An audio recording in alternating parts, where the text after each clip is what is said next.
And now the search is on for 3 people who police say at a Savannah rapper, a member of his entourage. It happened in Los Angeles, and cameras captured the aftermath. 4 men got out and started. It was very rapid. There was no stop. Word is spreading on social media that the 26-year-old man pronounced is a well-known Chicago rapper.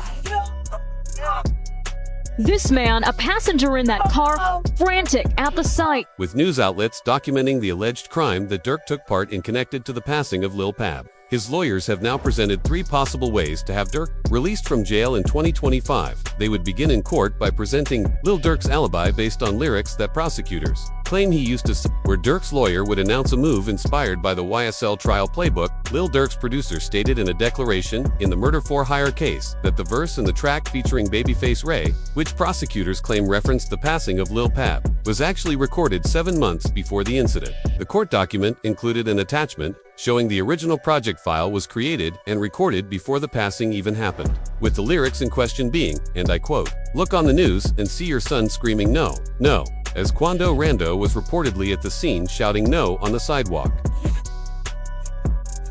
This man, a passenger in that car, frantic at the sight. They also connected this to other lyrics where Lil Durk rapped, "Told me they got an addy, go get the location. Go." While it was also stated that Brick Baby claimed he would have shared Quando Rando's location or address if Lil Durk had asked. Due to his loyalty, then it's people like, you lined up somebody from your hood. Like, listen, I didn't. But at the end of the day, what's wrong with giving my friend the address? Oh, this is my boy. He lost his boy.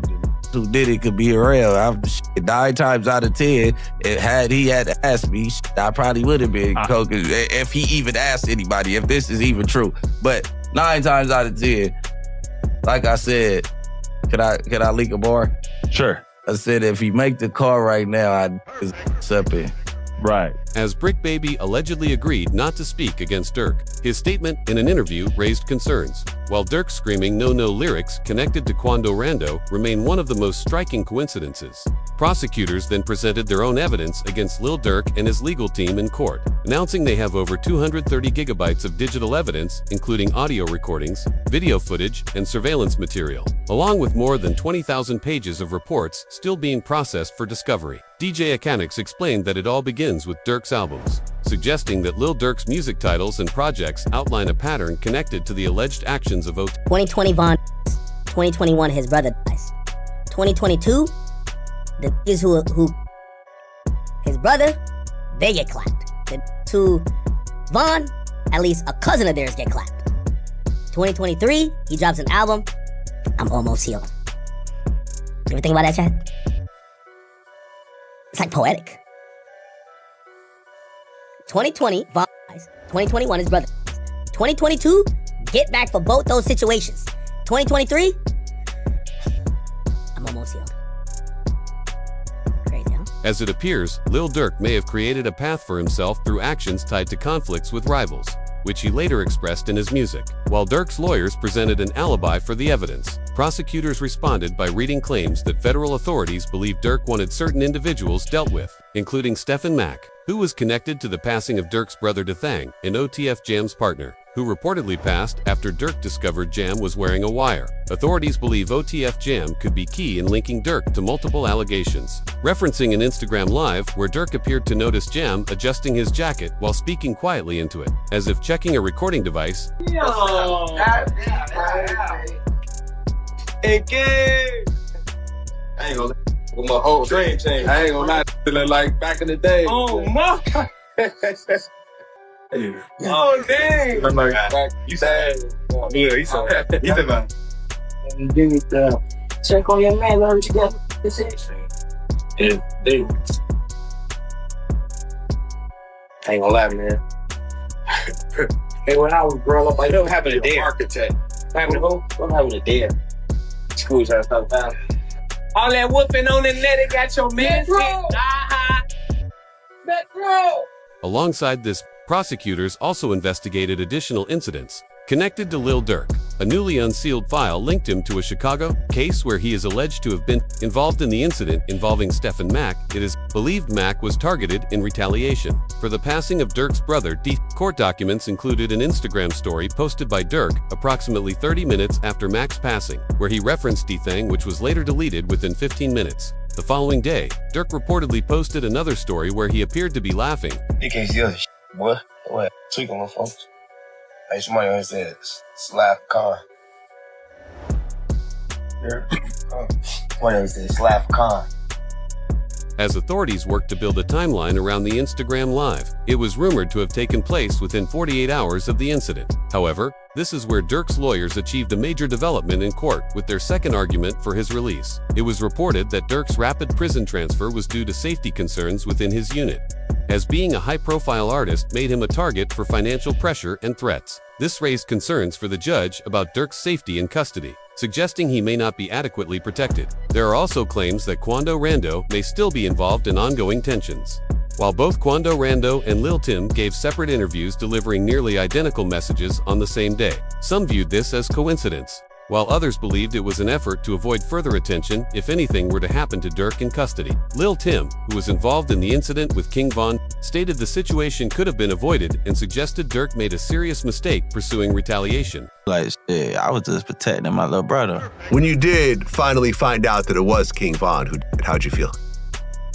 I was like, damn, if Brian did that stupid shit last night, he still would have been alive.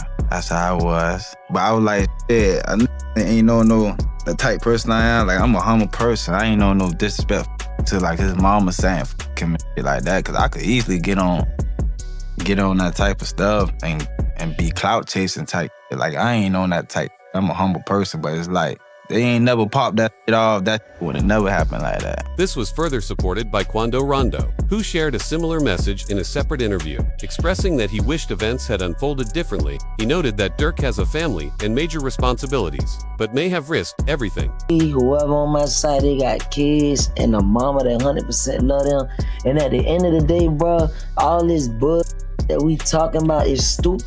That could have been handled a totally different way. It could have been handled to the point where a song and $3-4 million could have came out or whatever. Like, it could have got handled in a legit way, in a music way. This situation has made Lil Durk's time in custody increasingly difficult, as he has been moved between different units and facilities due to ongoing concerns for his safety. This raises the possibility of a house arrest arrangement if the situation continues. However, Charleston White responded critically, comparing the situation to YNW Melly, stating that individuals accused of serious crimes should not be living comfortably while in custody. The YMW Melly, I'm so happy he in jail getting mistreated.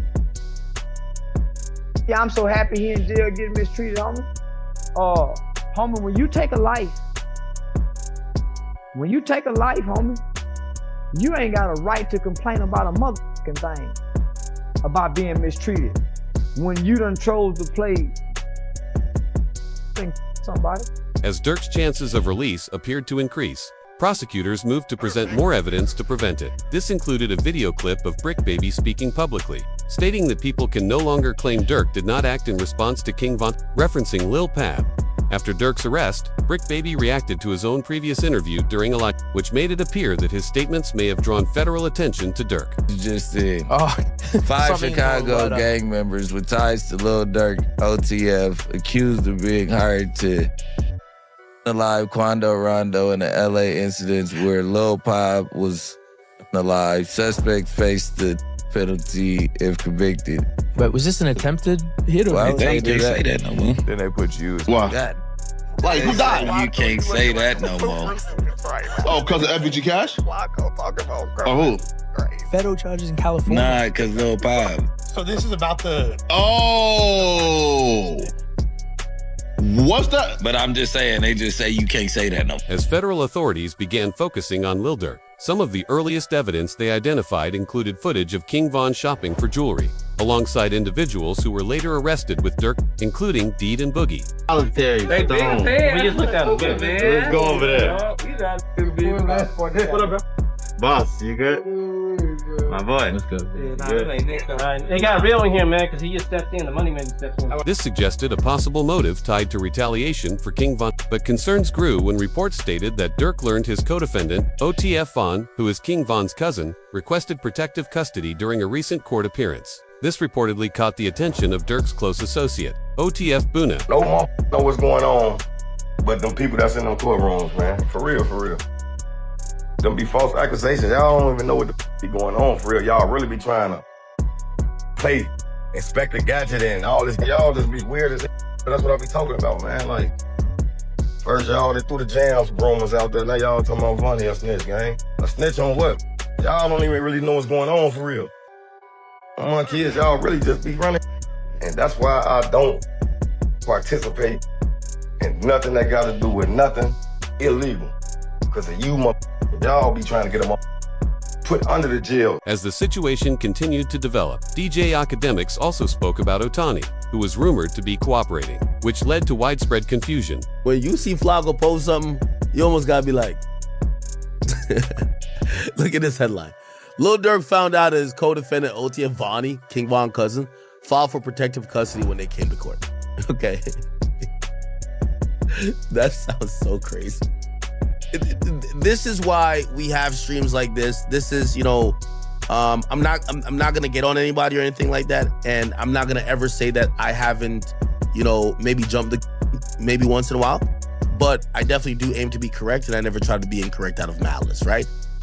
This is why we love to bring up the paperwork and try to explain it, and also increase everyone's knowledge on stuff. Because a lot of times these days, the headline is way better than the story. However, Lil Durk believed Otani was not cooperating, but he may have made a serious mistake by making a phone call from jail, stating he would not enter protective custody. The message reportedly read, "Just got off the phone with my brother Lil Durk. He's in good spirits, staying positive, trying to get back home to his kids and family. We're not glorifying negativity. We're more than just street guys." That's actually an understatement. We're men of honor in the code, no matter our financial status. Bro hit the main line with the rest of our kind. NO, protective custody. While Durk stated he would not enter protective custody, some believe this message was actually meant to signal that Otani was not cooperating. I said, I know you're but if you need anything, you know I got you. No, I appreciate it. Yeah, yeah. I know how that to be, but it don't matter, bro. We ain't never moved our money. Except for that first time. Once it was that, it was that. Once it was like then, it was everything was his. Yeah. Y'all still got these things. I came up there like, yeah, where you from? What you got going? I'll do it. Man, what? The PC, Hey. I thought they called a computer. Downstairs, they was like, man, you know man, send me upstairs. Whatever it is, I got to tell. Nah, sure. As a result of this, Lil Durk faced consequences, including being moved to different cell blocks and having his phone privileges significantly reduced. Despite this, he appeared determined to make it clear that Otani was not cooperating, a point that DJ Academics also addressed publicly. All due respect to whoever 900 brother is, again, with all due respect to you, the guy's fighting for his life. I get it. Maybe for whatever reason, which I still think would be a dumb reason, let's say that Durk wants to address the people. You know how you put this out? You say, yo, Durk, we on. You let him say what he's saying to the public, and you cut it off. We don't need to hear that back and forth. Because a lot of this audio kind of feels like maybe this wasn't how Durk wanted to first communicate with everybody in the world. Anything he does is gonna go viral. Having a conversation about, you know, even if you think it's in good faith, yo, we don't move off money, nah, blah, blah, blah. It don't sound right. It don't sound right, brother. While the situation remains serious, there have been no confirmed reports of anyone cooperating against Durk. A lawyer also suggested a possible outcome, as Kodak Black's attorney, Bradford Cohen, stated that Lil Durk may have a chance to beat the case connected to King Von and Rondo unless members of OTF testify against him. When it comes to Durk Banks, you know, so far I've seen one text that says, don't have them associate my name with any kind of flights that they're taking. Certainly that's not a good text, but is that the only text? Because that doesn't, you know, that in itself doesn't stand on its own. Certainly it's circumstantial. But like I said, we have to wait and see what other evidence they have. If they have a snitch, if they have videotapes or audio tapes of him saying something, I think that's a lot different than, hey, just make sure you don't associate my name with these guys. So I'm hesitant to say that they have, you know, a slam dunk case on Durk Banks. It is still early in the case, and if federal authorities cannot prove the allegations beyond a reasonable doubt, there is a possibility that Durk's legal team could secure his release. However, this does not yet account for any audio recordings that may have been collected by OTF Jam over the past 2 years, while a well-known defense attorney also discussed a potential timeline for Durk's release. It all depends on the hunger of the U.S. attorney and the AUSA that's involved. And if they want this individual badly enough, they'll make very attractive deals for these individuals. What does a very attractive deal look like? I think they go for the lowest hanging fruit. Whoever, you know, didn't actually guy, you know, maybe someone that was involved that didn't actually, or someone that, but it didn't hit, you know, they're going to have forensics. Yeah. So they'll take whoever is the least culpable, and I think that they'll approach him and make a deal with him, that'll be the most attractive. And if that guy doesn't make a deal, they'll move on to the next guy. So usually that's what happens, right? You go for the lowest hanging fruit first, the guy that you think will flip, the guy that didn't really have that much involvement. And I think what also is interesting with the indictment is it wasn't just money. They're like, oh, it could have been money or it could have been career advancement.